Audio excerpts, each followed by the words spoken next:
Hello there, welcome to my views and news. Somalia is going to buy heavy weapons. Somalia has been under arms embargo.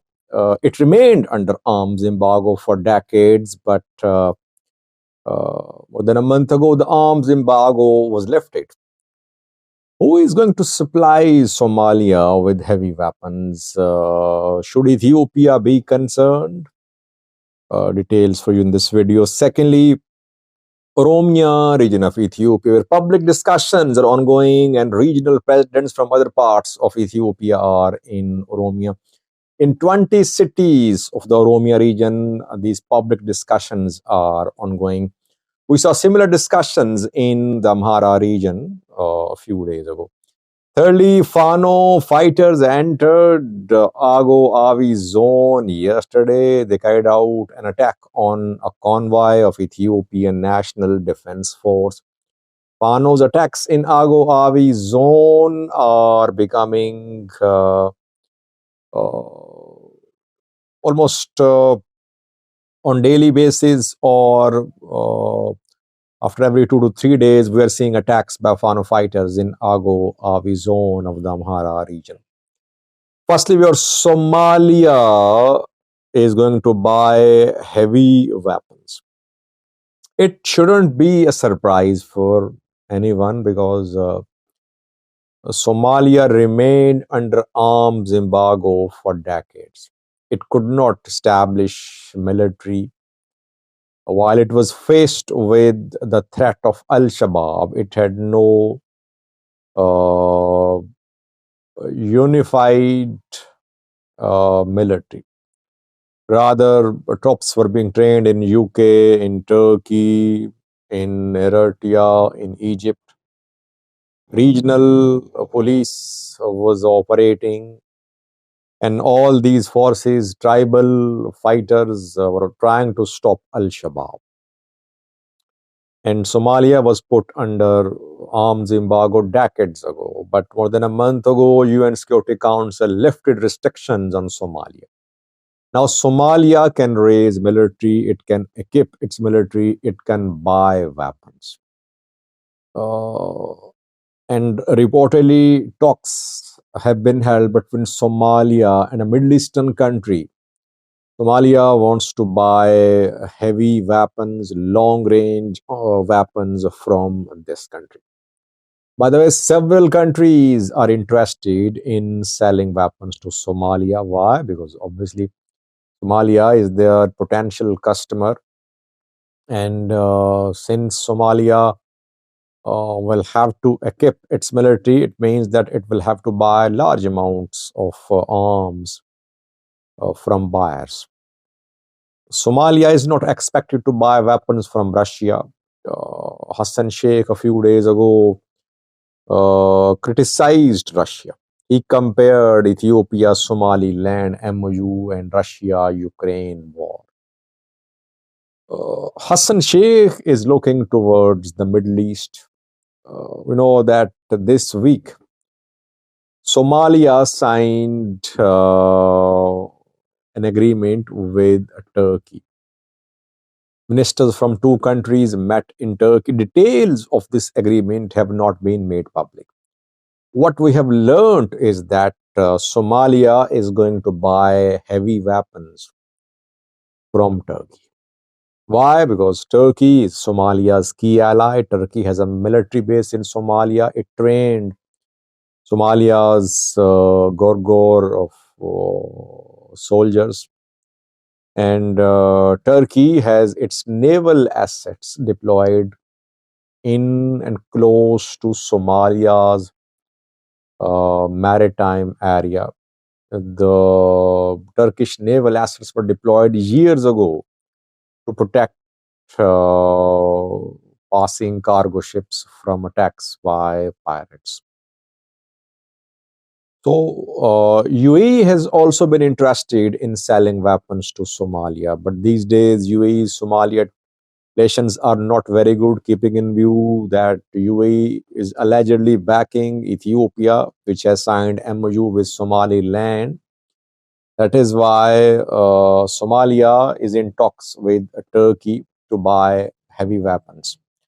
Heavy weapons could be artillery pieces, tanks, APCs, maybe some machines for Air Force as well. Somalia already bought Turkish TB2 drones, but it needs munitions obviously for these drones too. Should Ethiopia be concerned? Well, just like Ethiopia has every right to arm its military, Somalia also has the same right. Ethiopia buying TB2s, Kinjis, and modern combat planes. Obviously, Somalia has a right to raise and establish powerful military. Hopefully, these weapon procurements are not related to uh, preparations in Somalia to stop Ethiopia militarily from gaining ground in Somaliland. The issue should be resolved through negotiation, through diplomacy. Procurement of weapons by the two sides is not a solution. So far, weapon shipments have not arrived in Somalia, but we'll try to update you in coming videos once the deals, arms deals materialize between Somalia and Turkey. Egypt could also be another likely supplier of weapons to Somalia. I think Egypt is interested in selling weapons to Somalia.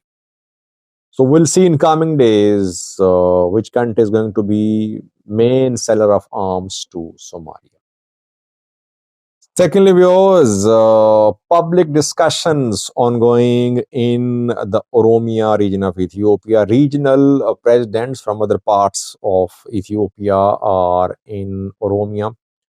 We saw similar discussions held in Amhara region a few days ago when Shimalis Abdisa from Oromia, Mustafa Umar from Somali region, Addis Ababa Mayor, Manishangal Gomez regional president, and other regional presidents went to Amhara region in different cities. They held meetings with people, with Prosperity Party members, with Ethiopian National Defense Force members.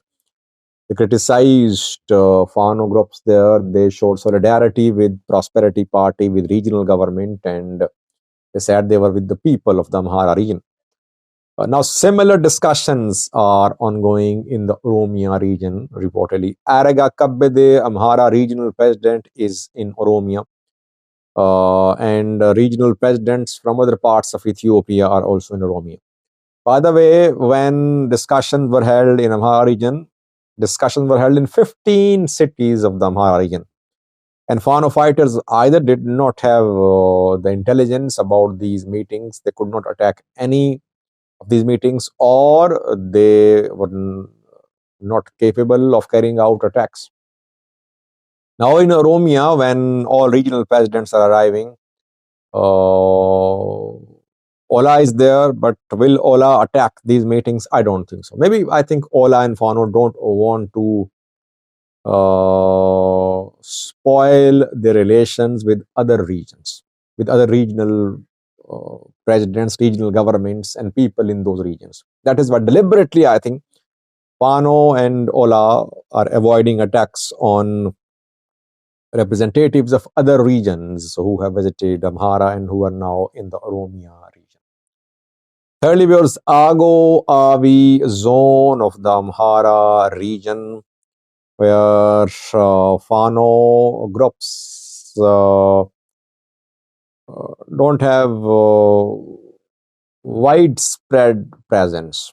But recently, we have seen, in recent months, we have seen that Fano groups have gradually expanded their presence in Ago Avi zone, though they mostly carry out hit and run attacks. They're not in control of large parts of Ago Avi zone. I think Ayugugusa, parts of Ayugugusa are under Fano control. But yesterday, Fano groups carried out an attack on a convoy of Ethiopian National Defense Force. The convoy was on its way from Injibara towards Dangala. If you remember, a few days ago, they stormed a prison center in Dangala. This road is main road which connects Bahidar with Ago Avi zone. The convoy was ambushed by Fano fighters and military suffered heavy losses. Several Fano brigades took part in this operation. So Fano fighters now have the capability or penetration in Ago Avi zone. In Ago Avi zone, we have seen some disagreements between Ago militias, pro-government militias, and Prosperity Party. The issues have been resolved, but still there is a deficit of trust, I think. And Fano groups are exploiting this deficit of trust. And whenever they find opportunity, they enter Ago Avi zone, they carry out attacks. And they have carried out attacks in Dangala, in Injibara, in Tilili, in several parts of the Ago Avi zone in the last 2 to 3 months. Thank you for watching.